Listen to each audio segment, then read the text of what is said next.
ఆంధ్రప్రదేశ్ మనందరి కల కావాలి. వికసిత్ భారత్ దిశగా దేశం దూసుకుపోతుంది. ఈ ప్రయాణంలో వచ్చే అవకాశాల్ని అందిపుచ్చుకొని ఏపీ కూడా అభివృద్ధి చెందాలి. మన జీవితాలు బాగుపడాలి.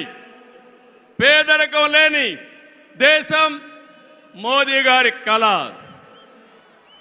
ఆయన సంకల్పం. ఈ రాష్ట్రంలో పేదరికం లేకుండా చేయడం మన సంకల్పం కావాలి. అందుకే మనం అందరం ఆయన ఆశయాలతో అనుసంధానం కావాల్సిన అవసరం ఉంది. ఒక విషయం ఇక్కడ చెప్పాలి. मोदी जी का संदेश है कि विकसित भारत के लिए यही समय है, सही समय है. నేను చెప్తున్నాను, मैं कहना चाहता हूं कि देश को सही समय में मोदी जी जैसा सही नेता मिला है. आपकी पूरी